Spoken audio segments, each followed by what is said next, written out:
वक्रतुंड महाकाय सूर्यकोटि समप्रभा निर्विघ्नं कुरु मे देवा सर्वकार्येषु सर्वदा। गुरुर्ब्रह्मा गुरुर्विष्णु गुरुर्देवो महेश्वरः गुरुः साक्षात् परब्रह्म तस्मै श्री गुरवे नमः। ഓം ശ്രീ ഗുരുഭ്യോ നമഃ. SMECT KP അസ്ട്രോ സെൻറ്റർ നിങ്ങളേവരെയും സ്വാഗതം ചെയ്യുന്നു. നിങ്ങൾക്കും നിങ്ങളുടെ കുടുംബാംഗങ്ങൾക്കും സർവ്വ ഐശ്വര്യങ്ങളും ഉണ്ടാവട്ടെ എന്ന് പ്രാർത്ഥിക്കുന്നു. ഞാൻ പ്രേമലത. ഇന്നത്തെ നമ്മുടെ വിഷയം ജൂലൈ മാസത്തിലെ ഫലങ്ങളെക്കുറിച്ചാണ്. അതിനു മുമ്പ് ഈ ചാനൽ ആദ്യമായി കാണുന്നവരാണെങ്കിൽ ചാനലൊന്ന് മറക്കാതെ സബ്സ്ക്രൈബ് ചെയ്യുക. പിന്നെ ജ്യോതിഷം പഠിക്കാൻ താല്പര്യമുള്ളവർ SMECT KP അസ്ട്രോ സെൻറ്ററുമായിട്ട് ബന്ധപ്പെടാവുന്നതാണ്. ശരി, ഇനി നമുക്ക് വിഷയത്തിലേക്ക് കടക്കാം. ജൂലൈ മാസം 1-ാം തീയതിയിലുള്ള ഗ്രഹനിലയൊന്ന് പരിചയപ്പെടുത്താം.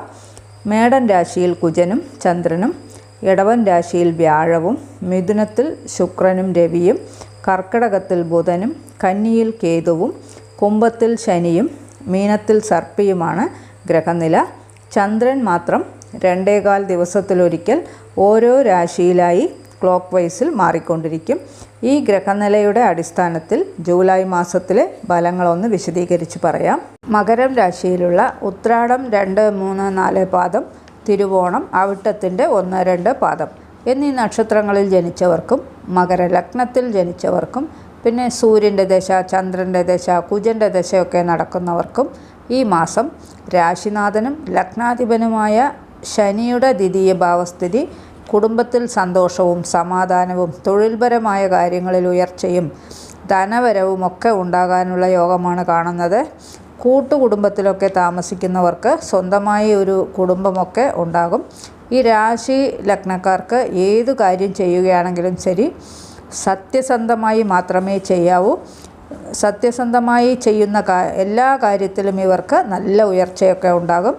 ശനി നീതിമാനായതുകൊണ്ട് ന്യായമല്ലാത്ത പ്രവർത്തികളിൽ ഏർപ്പെട്ടാൽ ഉടനെ തന്നെ തിരിച്ചടി കിട്ടുന്നതാണ്.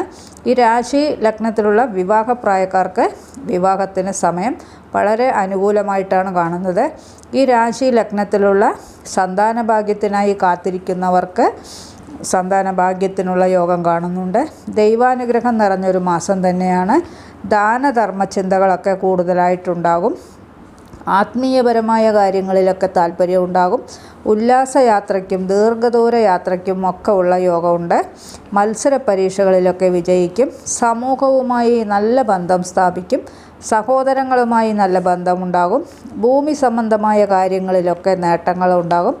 യന്ത്രസംബന്ധമായ തൊഴിൽ ചെയ്യുന്നവർക്ക് സമയം അനുകൂലം തന്നെയാണ്. കമ്മ്യൂണിക്കേഷനുമായി ബന്ധപ്പെട്ട തൊഴിൽ മേഖലയിലുള്ളവർക്കൊക്കെ സമയം വളരെ അനുകൂലമായിട്ടാണ് കാണുന്നത്. സന്താനങ്ങൾക്ക് തൊഴിൽപരമായിട്ടുള്ള ഉയർച്ച കാണുന്നുണ്ട്. മാതാവിൻ്റെ ആരോഗ്യനില തൃപ്തികരമായി കാണുന്നു. മാതാവിൻ്റെ സ്നേഹവും സുഖവുമൊക്കെ അനുഭവിക്കാൻ കഴിയും. ദമ്പതികൾ തമ്മിൽ ഐക്യതയൊക്കെ ഉണ്ടാകും. പിതാവിൻ്റെയും പിതൃകുടുംബത്തിലുള്ളവരുടെയും ഒക്കെ സ്നേഹം അനുഭവിക്കാൻ കഴിയും. കമ്മീഷൻ അടിസ്ഥാനത്തിലുള്ള ബിസിനസ്സൊക്കെ ചെയ്യുന്നവർക്ക് സമയം വളരെ അനുകൂലമായിട്ടാണ് കാണുന്നത്. ഉറ്റ മിത്രങ്ങളൊക്കെ സഹായിക്കും. സംഘങ്ങൾ, ട്രസ്റ്റ് എന്നിവയിലൊക്കെ പ്രവർത്തിക്കാൻ കഴിയും. പൊതുവെ പറഞ്ഞാൽ ഈ രാശി ലഗ്നത്തിലുള്ളവർക്ക് ഈ മാസം സാമാന്യം നല്ല ഫലങ്ങൾ തന്നെയാണ് അനുഭവിക്കാൻ കഴിയുക. ഇവയെല്ലാം ഈ രാശി ലഗ്നക്കാരുടെ ഈ മാസത്തെ ഗ്രഹനിലയുടെ അടിസ്ഥാനത്തിലുള്ള പൊതുവായ ഫലങ്ങൾ മാത്രമാണ്. അവരവരുടെ ജനനകാല ഗ്രഹനിലയ്ക്കനുസരിച്ച് തത്സമയം നടക്കുന്ന ദശ അപഹാരങ്ങൾക്കനുസരിച്ച് ഫലങ്ങളിൽ ചില മാറ്റങ്ങളൊക്കെ ഉണ്ടാകുമെന്നുകൂടി പ്രത്യേകം ഓർമ്മിപ്പിക്കുകയാണ്. ഈ ചാനൽ ഇതുവരെ സബ്സ്ക്രൈബ് ചെയ്യാത്തവരാണെങ്കിൽ ചാനലൊന്ന് സബ്സ്ക്രൈബ് ചെയ്യുക. പിന്നെ ഈ വീഡിയോ ഇഷ്ടപ്പെട്ടു എങ്കിൽ ലൈക്ക് ചെയ്യുക. നിങ്ങളുടെ വേണ്ടപ്പെട്ടവർക്കും സുഹൃത്തുക്കൾക്കും ഒക്കെ ഷെയർ ചെയ്ത് കൊടുക്കുക. നിങ്ങളുടെ അഭിപ്രായം കമൻറ്റ് ബോക്സിൽ അറിയിക്കുക. വേറൊരു വിശേഷവുമായി നമുക്ക് വീണ്ടും കാണാം. നന്ദി, നമസ്കാരം.